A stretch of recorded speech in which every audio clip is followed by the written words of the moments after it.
का साया, भूत प्रेत। इस बात को 8 साल हो चुके हैं। तब मेरी मामी की तबीयत बहुत ज्यादा खराब हो गई थी। वो उल्टी सीधी हरकतें करती थी और किसी को भी कुछ भी बोल देती थी। हमने बहुत से डॉक्टर्स को दिखाया लेकिन कुछ फायदा नहीं हुआ। फिर हमारे ही किसी रिश्तेदार ने हमें बताया कि इन पर चुड़ैल का साया है और इन्हें बालाजी ले जाना पड़ेगा। घर वाले बिना देरी किए बालाजी के लिए रवाना हो गए। बालाजी पहुंचते ही मामी गाड़ी से उतर के दौड़ती हुई अंदर चली गई। बाकी घर वाले भी उनके पीछे पीछे चले गए। वहां जाकर पता चला कि मामाजी ने अपने बगीचे में एक पेड़ कटवाया था जिस पर चुड़ैल और उसके बच्चे रहते थे। अब वह उनका घर तोड़ने आई थी मगर वहां थोड़ा समझाने पर वह मान गई। उसने अपने भूखे बच्चों के लिए दूध मांगा। मामा भागकर दूध ले आए और जैसे ही उसे दूध देना चाहा उसने मना कर दिया और कहा मेरे बच्चे मीठा दूध पिएंगे। मामा ने सामने से जलेबी खरीदी और दूध में डाल दी। इसके बाद चुड़ैल ने जंगल में पेड़ लगाने को कहा और साथ ही साथ 4 साल तक रोज उसके नीचे दूध रखने को कहा। इसके बाद मामी ठीक होने लगी और सब वापस आ गए। पर वापस आते वक्त मामी फिर से कुछ अजीब सी हरकतें करने लगी। घर वाले बुरी तरह परेशान हो गए।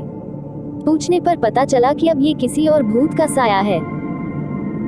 उसने बताया कि मेरे मामा को कुछ साल पहले एक सपना आया करता था। सपने में उनसे एक आदमी पानी मांगा करता था। भूत ने बताया कि वो वही आदमी है। इसके बाद क्या हुआ काफी पूछने पर भी किसी ने कुछ नहीं बताया मगर मामी बिल्कुल ठीक थी जिसकी सबको तसल्ली थी।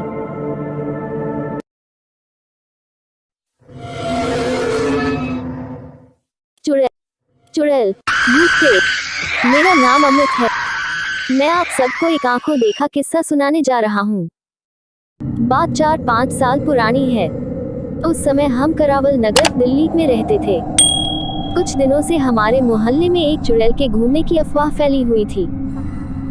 कुछ लोगों का कहना था कि उन्होंने एक डरावनी औरत को रात के समय घूमते हुए देखा है। वो कभी घरों की छत पर तो कभी गलियों में घूमती हुई दिखाई देती थी। इस वजह से लोगों ने छत पर सोना बंद कर दिया था। अंधेरा होते ही गलियां सुनसान हो जाती थी।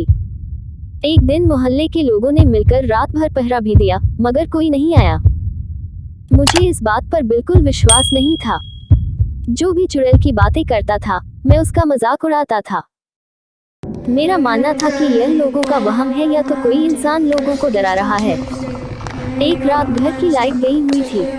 सभी लोग अंदर गर्मी में सोए हुए थे। चुड़ैल के डर से कोई छत पर जाने की हिम्मत नहीं कर रहा था। मुझे भी ऊपर जाने की मनाही थी। मगर जब गर्मी सहन नहीं हुई मैं अपना बिस्तर उठाकर छत पर चला गया। छत पर पहुंचकर मैंने देखा कि एक औरत छत की मुंडेर पर बैठी थी। उसके हाथ में मांस का एक टुकड़ा था जिसे वह खा रही थी। उसका चेहरा दूसरी तरफ था, केवल उसके जानवरों जैसे हाथ दिखाई दे रहे थे। ये सब देखते ही मेरी हालत खराब हो गई। मैं अपना बिस्तर वहीं छोड़ नीचे भाग गया और दरवाजा अच्छी तरह बंद कर लिया। उस दिन से मुझे भी चुड़ैल वाली बात पर विश्वास हो गया। अगले कुछ दिनों तक चुड़ैल देखे जाने की घटनाएं होती रही पर कुछ दिनों बाद चुड़ैल दिखना बंद हो गई। लोगों का डर भी खत्म होने लगा। मगर मैंने जो देखा उसे मैं कभी नहीं भूल सकता।